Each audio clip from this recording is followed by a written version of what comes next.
लखनऊ विश्वविद्यालय परिसर में लाल बारादरी विवाद को लेकर दो छात्र संगठन आमने सामने आ गए।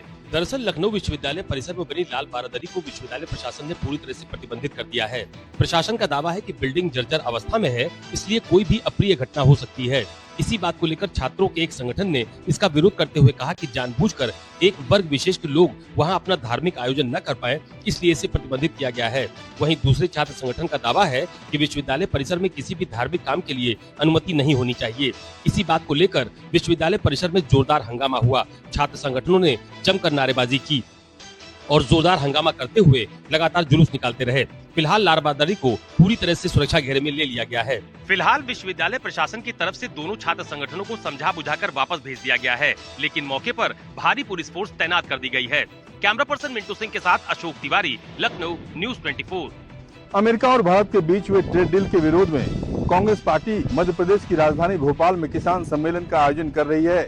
इस सम्मेलन में कांग्रेस अध्यक्ष मल्लिकार्जुन खड़गे और लोकसभा में नेता विपक्ष राहुल गांधी शिरकत करेंगे।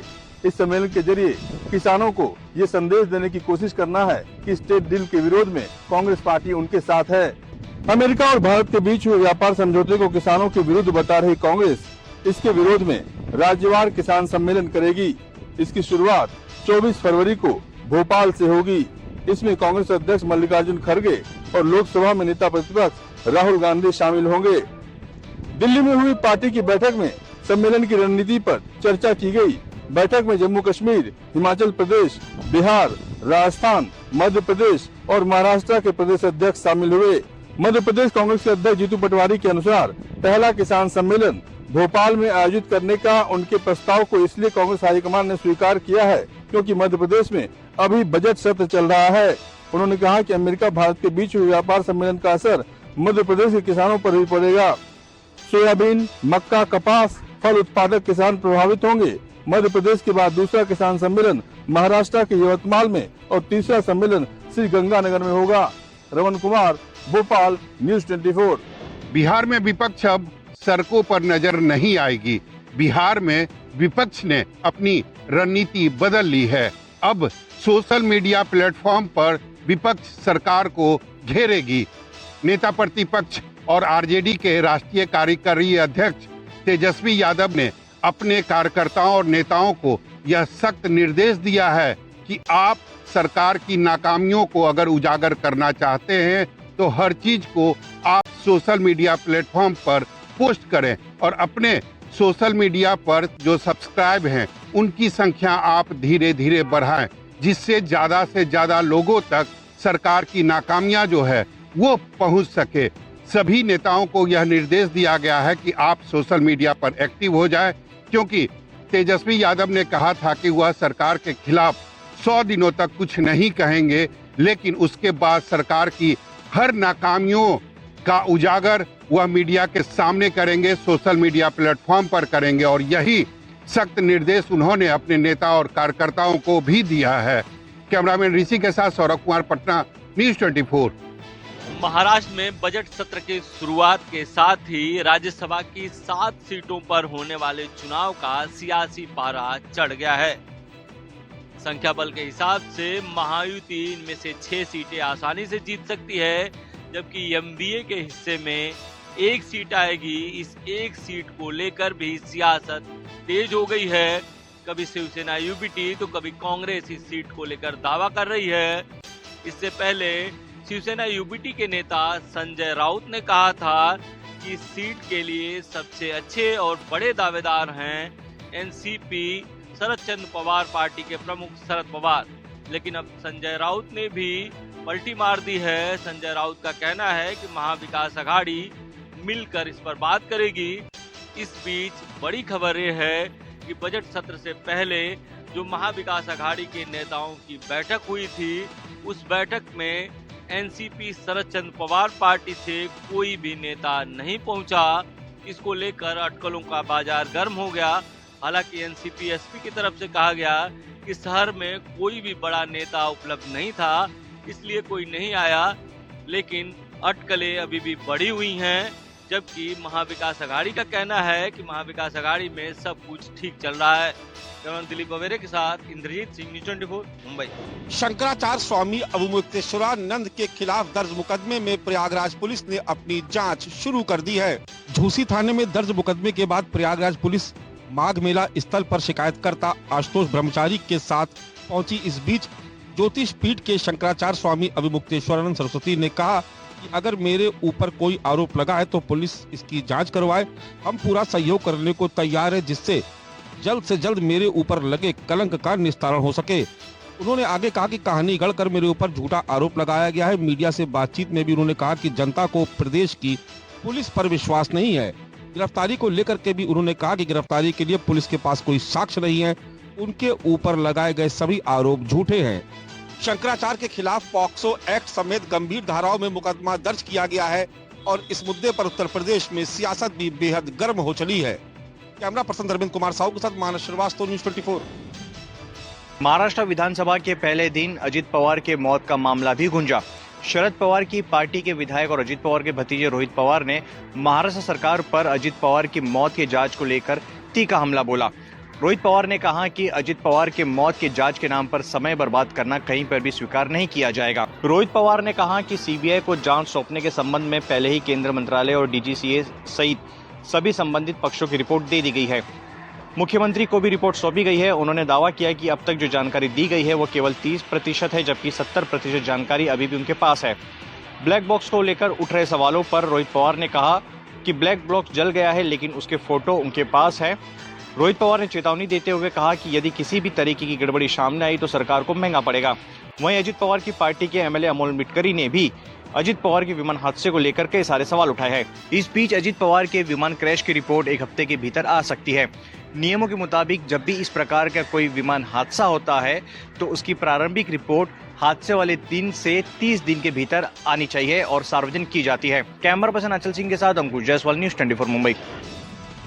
भाजपा विधायिका ने फावड़े से खोदी सड़क, वीडियो सोशल मीडिया पर किया शेयर। यूजर अब कमेंट लिख रहे हैं 2027 में बटन दबाएगी जनता। वहीं विधायिका अधिकारियों को फटकार लगा रही हैं, भ्रष्टाचार बर्दाश्त नहीं, ये योगी आदित्यनाथ की सरकार है। फतेहपुर में भाजपा विधायक कृष्णा पासवान ने एक निर्माणाधीन सड़क को फावड़े से खोद करके उसकी मोटाई चेक की। सड़क निर्माण की गुणवत्ता को लेकर के शिकायत मिल रही थी। विधायिका ने इसका वीडियो एक सोशल मीडिया पर शेयर किया, जिस पर लोग अब कमेंट कर रहे हैं। करीब 37,99,000 की लागत से निर्माण की जा रही थी ये सड़क। ढाता विकास खंड के अहमापुर रतनपुर मार्ग का है।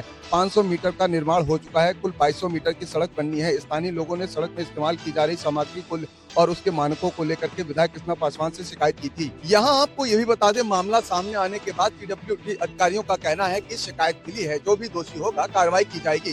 कैमरा पर्सन मिंटू सिंह के साथ मनोज पांडे, लखनऊ, न्यूज़ 24। जम्मू कश्मीर के किश्तवाड़ जिले में सुरक्षा बलों के हाथ बेहद ही बड़ी कामयाबी लगी है। सुरक्षा बलों ने जैश के कमांडर समेत 3 आतंकियों को जहन्नुम पहुंचा दिया है। मारे गए आतंकियों में जैश-ए-मोहम्मद का टॉप कमांडर सैफुल्लाह भी शामिल है। आपको बता दें कि किश्तवाड़ जिले में सुरक्षा बलों और आतंकियों के बीच मुठभेड़ शुरू हुई थी। इस मुठभेड़ के दौरान 3 आतंकी मारे गए हैं, जिसमें सैफुल्लाह, फरमान अली और बादशाह उर्फ हुरैरा शामिल है। आपको बता दें कि तीनों आतंकियों पर 5-5 लाख का इनाम था और कई आतंकी वारदात को ये तीनों आतंकी अपने साथियों के साथ जो मारे जा चुके हैं अंजाम दे चुके थे।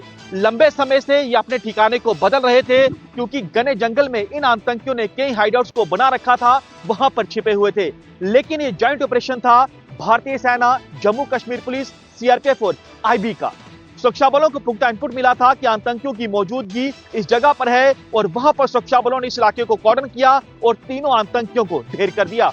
और आपको बता दें कि बर्फबारी पिघलने के साथ ही जो सीमा पार बने लॉन्चिंग पैड हैं, वहां पर आतंकी ये कोशिश कर रहे हैं कि ज्यादा संख्या में भारतीय सीमा में घुसपैठ करें ताकि ज्यादा आतंकी हमले को अंजाम दें। लेकिन बॉर्डर पर जवान बेहद ज्यादा अलर्ट हैं। लेकिन ये बड़ी कामयाबी मिली है। तीनों आतंकी जो मारे जा चुके हैं, कुल जम्मू संभाग की बात की जाए 7 आतंकी मारे गए हैं। ये 7 के साथ जो है लंबे समय से मोस्ट वांटेड आतंकी थे। किश्तवाड़ से मेरे सहयोगी इमरान और जम्मू से कैमरामैन दीपक के साथ पंकज शर्मा, न्यूज़ 24। आईपीएस अधिकारी सुनील कुमार नायक को गिरफ्तार करने के लिए आंध्र प्रदेश की पुलिस पहुंची हुई है। उन्हें गिरफ्तार भी कर लेगी और बाहर उनके तरफ घर के बाहर का नजारा देखिए, यहाँ होम गार्ड के जवान पुलिस से भिड़ रहे हैं, क्योंकि अभी फिलहाल सुनील नायक होम गार्ड के आईजी हैं और उनके समर्थन में यहाँ पर तमाम जो होमगार्ड के जवानों को और फायर सर्विस के अधिकारियों को बुला लिया गया था। और देखिए किस तरीके से होमगार्ड के जवानों ने उनके घर को घेर लिया है और यहाँ पर तमाम जो पुलिस अधिकारी है यहाँ मौजूद है, उन्हें समझाने की कोशिश कर रहे हैं। दूसरी तरफ आंध्र प्रदेश की पुलिस उन्हें 2021 के एक मामले में गिरफ्तार वहाँ पे की है और इस तरीके से यहाँ पर आप देखिए कि जो होमगार्ड के जवान हैं वो यहाँ पे घर को घेर लिए हैं और जब देखिए अंदर में सुनील कुमार नायक को गिरफ्तार कर लिया गया और उन्हें कोर्ट लेके जाना है, वहाँ पे उन्हें कोर्ट में पेश किया जाएगा और उसके बाद कानूनी रिमांड पर लेके जाएंगे। पटना के सिटी एसपी और 3 थानों की पुलिस यहाँ पे मौजूद है जो इन होमगार्ड के जवानों को ही समझाने की कोशिश में लगी है, क्योंकि इनके आईजी की गिरफ्तारी हो चुकी है और अब उन्हें यहाँ से लेकर आंध्र प्रदेश की पुलिस टीम लेकर निकलेगी और यहाँ से उन्हें कोर्ट में प्रोड्यूस किया जाएगा। क्या नाम है? न्यूज़ 24। गुजरात के राजकोट में शुरू हुआ सबसे बड़ा बुलडोजर एक्शन। करीबन 1500 से ज़्यादा अवैध निर्माणों पर शुरू हुई तोड़क कार्रवाई। राजकोट नगर निगम ने डेमोलिशन की ऐतिहासिक कार्रवाई को अंजाम देना शुरू कर दिया है। जंगलेश्वर इलाके में आजी नदी के किनारे 1450 से ज्यादा अवैध मकानों दुकानों पर मेगा बुलडोजर एक्शन शुरू किया गया है। इस कार्रवाई में वार्ड 16-17 सहित क्षेत्र को 7 जोन में बांटकर ड्रोन निगरानी के साथ तोड़क कार्रवाई की जा रही है। इस एक्शन में तकरीबन 700 से ज्यादा निगम कर्मी, 1500 से ज्यादा पुलिसकर्मी, मोरबी, सुरेंद्रनगर, जामनगर से भी फोर्स डिप्लॉय की गई है। एहतियातन PGVCL फायर ब्रिगेड भी तैनात की गई है। रविवार को फुट पेट्रोलिंग के बाद कईयों ने खुद अपने मकान तोड़ दिए। अतिक्रमण हटाने से आजी नदी चौड़ी होगी, बाढ़ का खतरा भी कम हो जाएगा। साथ ही 15 मिनट ट्रिपी रोड भी बनाया जाएगा। इस दौरान 26 फरवरी तक 4 से ज्यादा लोगों के जमावड़े पर रोक लगाने के लिए धारा 144 लागू कर दी गई है। 18 फरवरी को इस बड़े एक्शन की घोषणा की गई थी। हैरानी की बात यह है कि ये तमाम अवैध निर्माण 40-50 सालों से यहाँ पर बनाए गए हैं। इसी प्रशासन ने यहाँ पर बिजली, पानी और तमाम कनेक्शन दिए थे और तब उन्हें ये अवैध निर्माण नहीं नजर आए और अब 40-50 सालों बाद ये अवैध निर्माण तोड़े जा रहे हैं। तो इसके लिए सही जिम्मेदार कौन है? कैमरामैन प्रसाद भूपेंद्र सिंह, अहमदाबाद, न्यूज़ 24। मुंबई के पास थाने के बदलापुर से हैरान करने वाला मामला सामने आया है, जहां पुलिस ने महिला एग रैकेट का भांडाफोड़ किया है। इस मामले में पुलिस ने 3 महिला आरोपियों को गिरफ्तार किया है। जो जानकारी निकलकर सामने आ रही है उसके मुताबिक इस गिरोह ने अब तक 40 महिलाओं को जो है शिकार बनाया है। पुलिस की माने तो शिकार महिलाओं की संख्या जो है वो 100 से ज़्यादा है। वहीं इस पूरे मामले में और भी गिरफ्तारी की संभावना जो है वो जताई जा रही है। पुलिस को शक है कि इस मामले में थाने मुंबई के कुछ डॉक्टर भी जो हैं वो शामिल हो सकते हैं। बताया जा रहा है कि ज़रूरतमंद महिलाओं को जो है पैसों का लालच देकर उन एग जो है निकाला जाता था और उसके लिए इंजेक्शन भी दिया जाता था। इस पूरे मामले को लेकर महाराष्ट्र सरकार में गृह राज्य मंत्री ग्रामीण पंकज भोयर का भी बयान जो है वो सामने आया। उन्होंने कहा कि मामला काफ़ी गंभीर है, इसकी गहराई से जांच चल रही है। क्या इसमें कोई डॉक्टर भी शामिल है, इस बात की भी जांच की जा रही है। जो भी हाथ आएगा उसे गिरफ्तार किया जाएगा। कैमरामैन राजेंद्र सिंह खाती के साथ राहुल पांडे, न्यूज़ 24, मुंबई। पश्चिम बंगाल में चल रहे SIR में अब न्यायिक अधिकारियों को नियुक्ति कर दी गई है। जानकारी के मुताबिक 150 से 200 न्यायिक अधिकारी जो कुछ सेवारत हैं, कुछ सेवानिवृत्त हैं, उनकी नियुक्ति कर दी गई जो SIR के काम में लगाए जाएंगे, जिनकी जिम्मेदारी होगी कि जो विवाद सबसे ज्यादा जिसमें है, यानी कि जिसकी सुनवाई चल रही है, जो पात्रता को लेकर के जो जांच पड़ताल चल रही है, उसकी उसमें वो अपनी अहम भूमिका निभाएंगे। और जो चुनाव आयोग और पश्चिम बंगाल की सरकार में लगातार विवाद हो रहा था, शायद इससे विवाद कुछ थम सके, ऐसी उम्मीद जताई जा रही है। तो अब न्यायिक अधिकारी SIR की प्रक्रिया में जो सुनवाई का मामला है, जिसकी पात्रता की जांच चल रही है, उसमें अहम भूमिका उनकी होगी और उसके बाद अंतिम मतदाता सूची प्रकाशित कर दी जाएगी। लाखों आवेदन इस तरीके के हैं जिनको करना है, लेकिन सबसे बड़ी बात यह है कि 28 फरवरी को अंतिम मतदाता सूची पश्चिम बंगाल की जारी होनी है। लेकिन अब यही सवाल उठता है, क्या समय से मतदाता सूची जारी हो जाएगी या फिर से इस तारीख बढ़ाना होगा? बहुत से ऐसे सवाल हैं। हालांकि चुनाव आयोग का कहना है कि समय से सब कुछ काम कर लिया जाएगा और जो एक वैध मतदाता सूची बनानी है चुनाव के पहले, वो बनकर तैयार हो जाएगी। आपको बता दें कि जब तक की अंतिम वैध मतदाता सूची प्रकाशित नहीं होती, तब तक चुनाव की तारीखों का ऐलान नहीं हो सकता, चुनाव संपन्न भी नहीं हो सकते, चुनाव कराए भी नहीं जा सकते, ऐसा कानून है। प्रशांत देव, न्यूज़ 24, दिल्ली। जम्मू संभाग में मौजूदा समय में 20 आतंकी सक्रिय हैं, जिनमें ज्यादातर विदेशी आतंकी हैं, यानी पाकिस्तानी आतंकी हैं। ये खुलासा किया है आईजी जम्मू जोन BS टूटी ने। उन्होंने कहा है कि जो 20 आतंकी जम्मू संभाग के अलग अलग जगह में एक्टिव हैं, हमारी कोशिश ये है कि जितनी जल्दी हो सके इन सक्रिय आतंकियों को ढेर किया जाए। आपको बता दें कि सुरक्षा बलों की ओर से जम्मू संभाग के कई जिलों में बड़े ऑपरेशन चलाए जा रहे हैं, ताकि जितने भी आतंकी घने जंगल के बीचों बीच छिपे हुए हैं, जंगल में बनी गुफा में छिपे हुए हैं, उन आतंकियों को ढूंढा जाए और पूरे आतंकी नेटवर्क को ध्वस्त किया जाए। आपको बता दें कि सीमा पार बने लॉन्चिंग पैड में भी आतंकियों की मौजूदगी के इनपुट सुरक्षा बलों को मिले हैं, जिनकी संख्या सैकड़ों में है। आतंकी जो है लॉन्च पैड में मौजूद है, वो इसी कोशिश में है कि अंतर्राष्ट्रीय सीमा और नियंत्रण रेखा के जरिए भारतीय सीमा में घुसपैठ कर सकें और ताकि जम्मू कश्मीर में ज्यादा आतंकी हमले को अंजाम दे सकें। बॉर्डर पर BSF के जवान हो या LOC पर भारतीय सेना के जवान हो, बेहद ज्यादा अलर्ट हैं। जवानों को अलर्ट रहने को कहा गया है, क्योंकि खासतौर पर अगर हम IB की बात करें, वहां पर आतंकी जो है नदी नालों के जरिए, टनल के जरिए भारतीय सीमा में घुसपैठ की कोशिश कर सकते हैं। LOC की बात करें तो वहां पर भी, क्योंकि बर्फ पिघलना शुरू हो चुकी है, आतंकी जो है वहां पर भी घुसपैठ की कोशिश कर सकते हैं। ऐसे में जवानों को हाई अलर्ट पर रखा गया है। कैमरामैन दीपक के साथ पंकज शर्मा, News 24 जम्मू।